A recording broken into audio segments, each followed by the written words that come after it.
Travel Notes by Amy. I went to Kenting with some of my friends in August. It was a 2-day trip. On the first day, we spent 6 hours on a bus riding from Taipei to Kenting. I didn't feel tired at all. The beautiful blue sky and sea there refreshed me. When I walked on the beach and enjoyed the cool wind, I saw lots of tropical fish swimming in the sea. We went to Kenting night market for dinner. There were many kinds of food and it was hard for us to choose. I tried some seafood. After drinking a glass of pearl milk tea, I was too full to eat anything.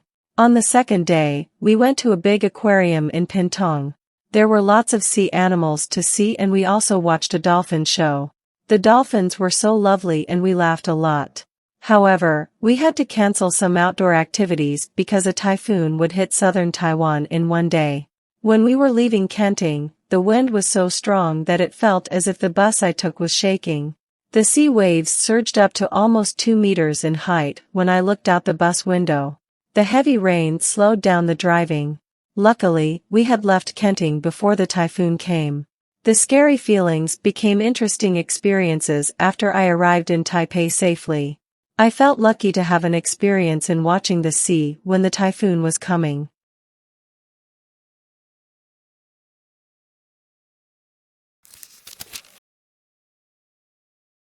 Playing computer games is fun. It has become very popular.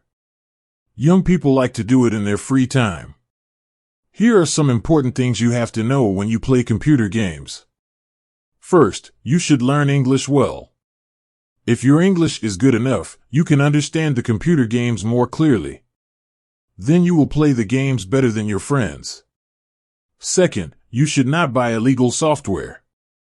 The fake copies are much cheaper, but they will easily hurt your computers.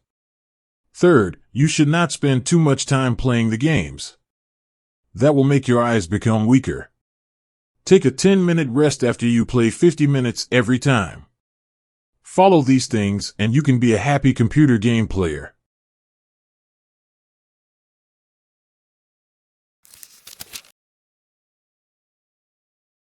Have you heard of Arthur Fry?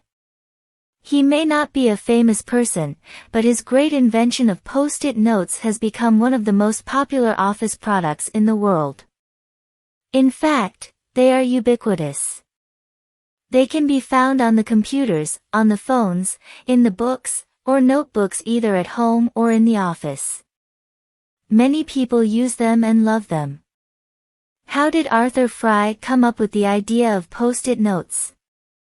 One day, when he was singing in the church choir, the small pieces of paper in his song book kept falling out. It occurred to him that he needed a reusable bookmark that did not fall out his song book. Arthur Fry was not a dreamer. Out of necessity, he put his idea into action. It took him a long time and a lot of effort to make the new product. At first, many people thought it was just a crazy idea, but it worked. People loved it and paid money for it. The idea of post-it notes did not make Arthur Fry rich, but it made him happy. He was proud of it. He succeeded because he did not give up.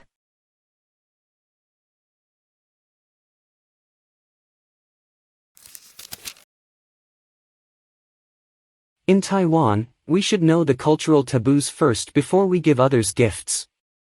We can't send others clocks because the sound of the word clock is like the end in Chinese. Giving a clock as a gift sounds like being at the bedside when someone takes his last breath. Umbrellas shouldn't be gifts either. The sound of the word umbrella is like the word separate. If we give a green hat to a man, he will be angry. Wearing a green hat means a man's wife has another boyfriend. When we give knives, the relationship between us will break. In fact, some people don't care about the taboos.